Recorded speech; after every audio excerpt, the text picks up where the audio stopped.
ये कहानी है कुछ ऐसे लोगों की जो 72 दिनों तक एक पहाड़ की चोटी पर फंसे रहे, पर फिर उनके साथ कुछ ऐसा हुआ जिसकी किसी ने बिल्कुल भी उम्मीद नहीं की थी। ये कहानी शुरू होती है 13 अक्टूबर 1972 से, जब एक रग्बी टीम अपना फाइनल मैच खेलने के लिए चिले जा रही थी। ये सभी काफी खुश थे क्योंकि इनमें से कई लोग पहली बार अपनी कंट्री से बाहर जा रहे थे। कुछ खिलाड़ियों के साथ उनके फैमिली मेंबर भी थे जो उन्हें सपोर्ट करने के लिए उनके साथ चिले जा रहे थे। जल्द ही प्लेन टेक ऑफ हो गया और एंडेस माउंटेन से होकर चिले की तरफ बढ़ने लगा। अब कुछ मिनटों तक तो सब कुछ ठीक चल रहा था, पर तभी अचानक से प्लेन में हल्की फुल्की कंपन महसूस होने लगी। अंदर बैठे एक पैसेंजर ने बताया कि जब कोई प्लेन पहाड़ों के ऊपर से गुजरता है तो प्लेन में टर्बुलेंस होता है, लेकिन जैसे जैसे ये प्लेन आगे बढ़ रहा था इसका टर्बुलेंस भी बढ़ता जा रहा था। हालत इतनी खराब थी कि प्लेन के अंदर मौजूद सारा सामान इधर उधर बिखरने लगा। पायलट्स इस प्लेन को संभालने की कोशिश कर रहे थे, पर इससे पहले कि वो कुछ कर पाते ये प्लेन एक पहाड़ से टकराता है और दो हिस्सों में अलग हो जाता है। एक खिलाड़ी तो प्लेन के पिछले पार्ट के साथ ही उड़ जाता है, जबकि प्लेन का अगला हिस्सा बर्फ की एक बड़ी सी चट्टान से जा टकराता है। ये टकराव इतना तेज था कि प्लेन की सभी सीट्स एक दूसरे के ऊपर चढ़ गईं और कई लोग तो इसमें कुचलकर मारे गए। अब जो लोग इस दुर्घटना से बच रहे थे उन्होंने खुद को संभाला और प्लेन में मौजूद बाकी लोगों की मदद की। कुछ लोग फौरन पायलट्स के पास पहुंचे और उन्हें बाहर निकालने की कोशिश की, लेकिन इस दौरान ये दोनों पायलट्स भी मारे गए। ये प्लेन खून से सन चुका था और चारों तरफ लाशें बिखरी हुई थी। इस प्लेन में कुल 45 लोग ट्रैवल कर रहे थे, लेकिन इस क्रैश के बाद 18 लोगों की जान चली गई। अब चूंकि ये प्लेन शाम को उड़ा था, इसलिए थोड़ी देर में ही रात हो गई और बाहर का टेम्परेचर तेजी से गिरने लगा। अब ठंड से बचने के लिए ये सभी लोग एक दूसरे से लिपट कर बैठ गए और डेड बॉडीज को यूज करके प्लेन के सभी होल्स को ब्लॉक कर दिया ताकि बाहर की ठंडी हवा अंदर ना आ सके।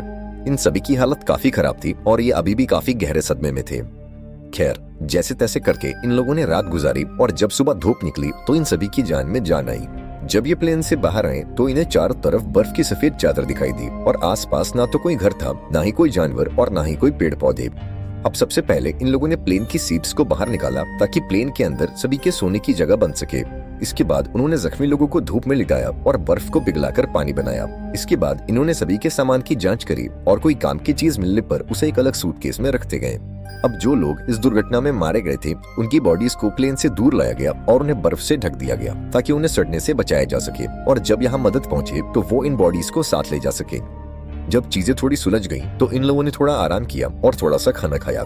हालांकि ये सभी जानते थे कि ये खाना उन्हें तब तक चलाना होगा जब तक उनके पास कोई मदद न पहुंचे। अभी ये बातें चली रही होती हैं कि तभी इनके ऊपर से एक प्लेन गुजरता है और ये सभी जोर जोर से चिल्लाकर अपनी मौजूदगी बयां करते हैं, लेकिन इसका कोई फायदा नहीं होता क्योंकि वो प्लेन काफी ऊंचाई पर था।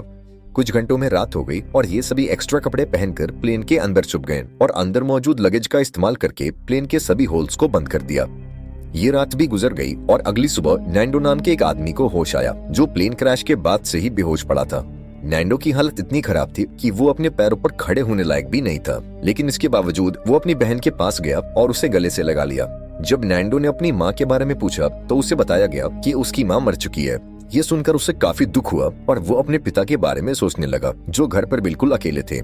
इधर बाकी लोगों ने दोबारा से बर्फ पिघलाई और थोड़ा पानी इकट्ठा किया। उन्होंने जमीन पर एक्स का साइन भी बनाया ताकि कोई उसे देख सके और इनकी मदद के लिए आ सके। तभी एक और प्लेन इनके ऊपर से गुजरा और इन लोगों ने शीशे चमकाकर उसका ध्यान खींचने की कोशिश की, लेकिन ये प्लेन भी यहाँ से चला गया। इन लोगों को लग रहा था कि शायद उस प्लेन ने इन्हें देख लिया है और अब बहुत जल्द इन तक मदद पहुंच जाएगी, लेकिन एक रात और गुजर गई और कोई इन्हें बचाने नहीं आया। इसके बाद इस ग्रुप ने डिस्कस किया कि वो इस बंजर इलाके में अपनी जान कैसे बचा सकते हैं। तभी इन्हें ख्याल आया कि प्लेन के पिछले हिस्से में कुछ बैटरीज पड़ी थी और अगर वो उन बैटरीज को ले आए तो उसकी मदद से वो प्लेन के रेडियो को चला सकते हैं और बाहरी दुनिया से संपर्क बना सकते हैं।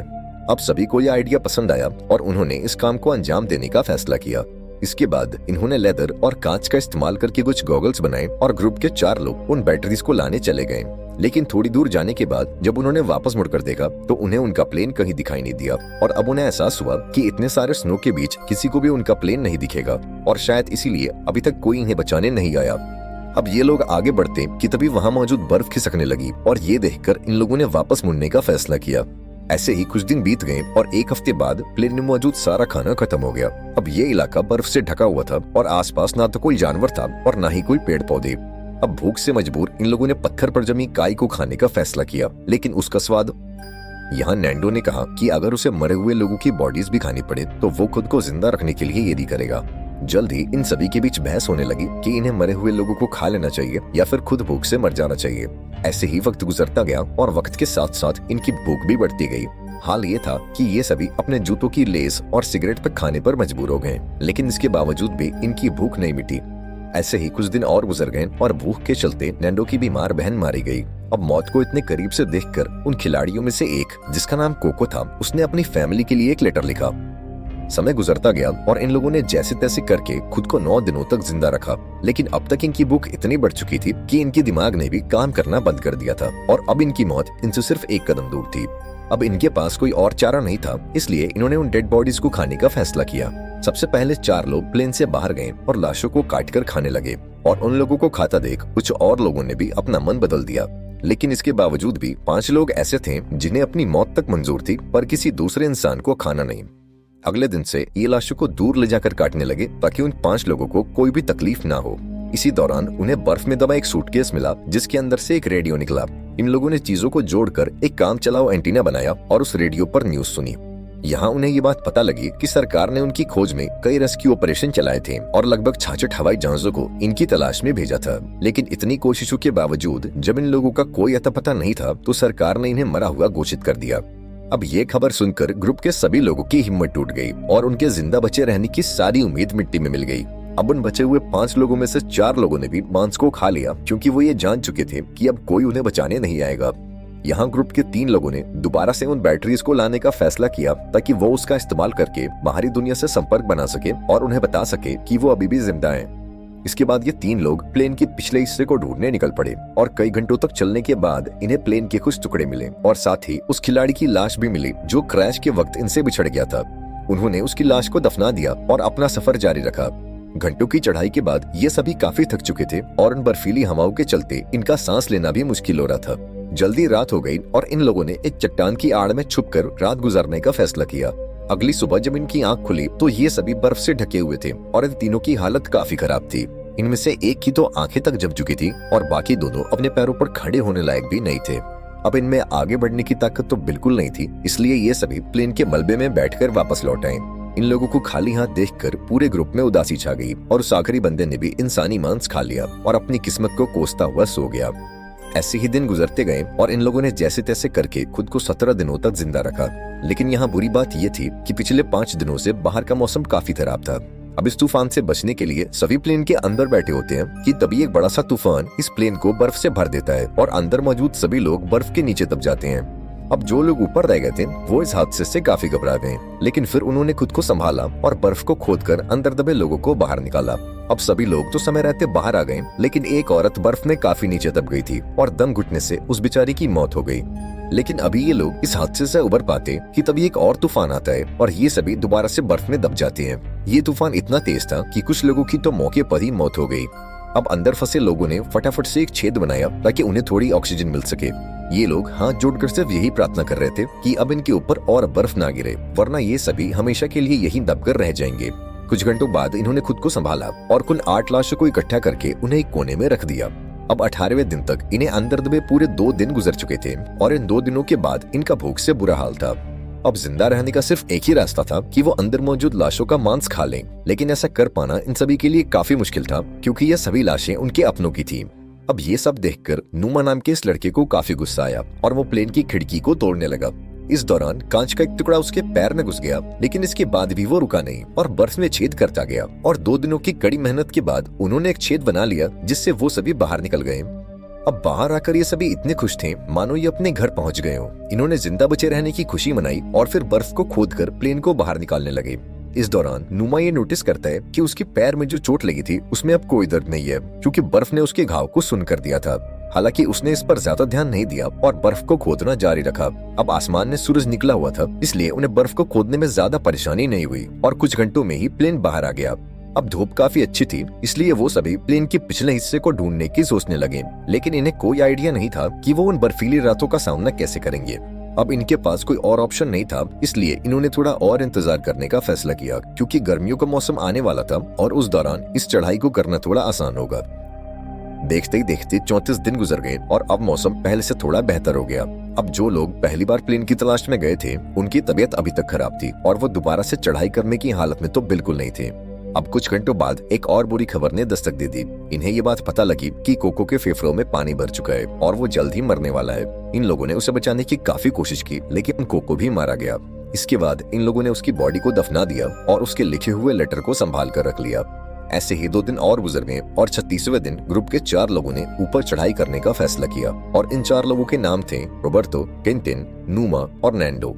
इन लोगों ने ढेर सारे कपड़े पहने और प्लेन की तलाश में निकल पड़े, लेकिन कई घंटों तक चलने के बाद भी उन्हें उनका प्लेन कहीं दिखाई नहीं दिया। तभी नूमा की तबीयत थोड़ी बिगड़ने लगी और वो चक्कर खाकर गिर गया। यहाँ बाकी लोगों ने देखा कि उसके पैर की चोट में इन्फेक्शन फैल चुका था। उन्होंने नूमा को वापस चलने को कहा, लेकिन उसने मना कर दिया। उसने अकेले ही नीचे जाने का फैसला किया और बाकी लोगों से आगे बढ़ने को कहा। अब नूमा प्लेन के पास तो लौट आया, लेकिन उसकी हालत इतनी खराब थी कि वो यहाँ पहुँचते ही बेहोश हो गया। थोड़ी देर बाद जब उसे होश आया तो उसने देखा कि उसके साथी प्लेन से बर्फ हटाने की कोशिश कर रहे थे। वो उनकी मदद करना चाहता था, लेकिन कमजोरी के मारे वो हिल तक नहीं पा रहा था। अब अगले दिन वो 3 लोग भी लौट आए और अच्छी खबर ये थी कि उन्हें प्लेन का पिछला हिस्सा मिल गया था। इन लोगों को बैटरीज के अलावा और भी बहुत कुछ मिला, जैसे कि ढेर सारे कपड़े, रम की बॉटल्स और सिगरेट के पैकेट्स भी। इन्होंने बैटरीज को प्लेन के रेडियो में डाला और बाहरी दुनिया से संपर्क बनाने की कोशिश की, लेकिन इन्हें सामने से कोई भी रिस्पॉन्स नहीं मिला और अब इनकी आखिरी उम्मीद भी मिट्टी में मिल गई। इधर नुमा की तबीयत भी बिगड़ती जा रही थी और अब उसका इन्फेक्शन पूरी बॉडी में फैल चुका था। प्लेन से मिला खाना भी अब खत्म हो गया, इसलिए ये सभी दोबारा से इंसानी मांस खाने लगे। इधर नुमा ने खाना पीना बंद कर दिया ताकि बाकी लोगों के लिए ज्यादा खाना बचे, क्योंकि वो ये जान चुका था कि अब उसकी जान नहीं बचेगी। अब ग्रुप के कुछ लोग एक बार फिर प्लेन के पिछले हिस्से तक गए, इस उम्मीद में कि उन्हें कुछ काम लायक मिल सके। इस बार इनकी किस्मत ने साथ दिया और इन्हें एक वाटरप्रूफ कपड़ा मिला, जिसे आपस में जोड़कर इन्होंने एक स्लीपिंग बैग बनाया। इसके बाद उन्होंने रेडियो पर खबर सुनी कि क्रैश को 58 दिन गुजर जाने के बाद अब सरकार उन्हें ढूंढने के लिए एक आखिरी मिशन चलाएगी। ये खबर सुनकर सभी में दोबारा से जान आ गई और जिंदा बचे रहने की एक छोटी सी उम्मीद मिली। यहाँ कुछ लोगों ने कहा कि हमें यहीं रुककर उनका इंतजार करना चाहिए, जबकि बाकी लोगों ने कहा कि अगर वो यहीं रहें तो कोई भी उन्हें देख नहीं पाएगा। उस रात नुमा की तबीयत बिगड़ने लगी, इसलिए उसने सभी से कहा कि जब वो मर जाए तो वो उसकी लाश को खाकर जिंदा बचे रहें। कुछ घंटों बाद ही नुमा की मौत हो गई और इन सभी को उसके पास से एक लेटर मिला। लेटर में नुमा ने लिखा था कि वो बहुत खुश है कि वो अपने दोस्तों के बीच मरा, क्योंकि उसे इससे अच्छी मौत नहीं मिल सकती। अब नुमा का ये लेटर पढ़कर सभी के अंदर एक अलग सा जोश आ गया और ग्रुप के 3 लोग दोबारा से मदद की तलाश में निकल पड़े। और ये 3 लोग थे रोबर्टो, टिंटिन और नैंडो। एक नया स्लीपिंग बैग और ढेर सारा खाना लेकर उन्होंने अपनी चढ़ाई शुरू की। इस बार इन तीनों ने ठान लिया था कि वो हर हाल में इन पहाड़ों को पार करेंगे और चिले तक पहुंचकर सभी के लिए मदद बुलाएंगे। ये तीनों बिना रुके चढ़ाई करते रहे और जब रात हुई तो वो उस स्लीपिंग बैग के अंदर सो गए। अगली सुबह इन्होंने फिर से अपनी चढ़ाई शुरू कर दी और पहाड़ की चोटी तक पहुंच गए, लेकिन ऊपर का नजारा देखकर मानो इनकी हिम्मत सी टूट गई। इनके सामने पहाड़ ही पहाड़ थे और इसका मतलब इन्हें अभी काफी लंबा रास्ता तय करना था। इनके मन में ख्याल आया कि वो सभी वापस मुड़ जाएं, क्योंकि इस सफर को पूरा करने के लिए उनके पास पर्याप्त खाना नहीं था। यहाँ टिंटिन ने अपना खाना इन दोनों को दे दिया और खुद वापस लौट गया ताकि ये दोनों इस सफर को पूरा कर सके। हालांकि ये सफर काफी लंबा और चुनौतियों से भरा हुआ था, लेकिन फिर भी इन दोनों ने हार नहीं मानी और आगे बढ़ते रहे और आखिर 10 दिनों तक लगातार चलने के बाद इन दोनों की मेहनत रंग लाई। ये दोनों एक ऐसे इलाके में पहुंचे जहां ऊपर के मुकाबले बर्फ काफी कम थी। इन दोनों को एक साफ पानी की नदी भी मिली, जहां रुककर इन्होंने ढेर सारा पानी पिया और तभी कुछ ऐसा हुआ जिसकी किसी ने उम्मीद नहीं की थी। इन्हें घोड़े पर सवार एक आदमी दिखा जो नदी के उस पार खड़ा था। इस आदमी को देखकर इनकी खुशी का तो ठिकाना नहीं था। इन लोगों ने जोर जोर से चिल्लाकर उस आदमी से मदद मांगी, लेकिन बहते पानी के शोर में वो आदमी कुछ सुन नहीं पा रहा था। इसलिए उसने एक पेपर और पेंसिल नदी के इस पार फेंका और इन दोनों ने उस कागज पर अपनी सारी कहानी लिख दी। इसके बाद ये आदमी उस कागज को लेकर सरकारी अफसरों के पास पहुंचा और खबर मिलते ही सरकार ने उन सभी लोगों को बचाने का मिशन चालू कर दिया। ये आदमी रोबर्टो और नैंडो को अपने घर ले आया, जहां उन्होंने भरपेट खाना खाया। अब ये खबर पूरे शहर में आग की तरफ फैल गई और बहुत जल्द यहाँ रिपोर्टर्स का मेला लग गया। अब ऊपर फंसे लोगों ने भी ये खबर सुन ली और सभी खुशी के मारे उछलने लगे। इसके बाद उन्होंने अपने हाथ मुंह धोए और अपना अपना सामान पैक कर लिया। जल्दी रेस्क्यू टीम रोबर्टो और नैंडो को लेकर इस लोकेशन पर पहुंची और प्लेन क्रैश के 72 दिनों बाद आखिरकार इन लोगों को बचा लिया गया। इसके बाद इन सभी लोगों को शहर लाया गया, जहां ये लोग अपने परिवार वालों से मिले। अब इन सभी लोगों को हॉस्पिटल में एडमिट किया गया और शहर के सभी लोगों ने इनका हीरोज की तरह स्वागत किया। यहाँ इन सभी ने एक दूसरे की नहाने में मदद करी और फिर इन लोगों को अलग अलग बिस्तर दिए गए। लेकिन उस रात भी ये सभी एक दूसरे के साथ सोए, क्योंकि उस हादसे के बाद ये सभी काफी गहरे सदमे में थे। कहानी के एंड में हमने जाना कि उस प्लेन में कुल 45 लोग ट्रैवल कर रहे थे, जिसमें से केवल 16 लोगों की जान बच पाई। आई होप आपको ये कहानी पसंद आई होगी। वीडियो अच्छी लगी हो तो इसे एक लाइक जरूर कर देना और चैनल को भी सब्सक्राइब कर लेना। मिलते हैं अगली वीडियो में, पर तब तक के लिए be safe and keep chilling.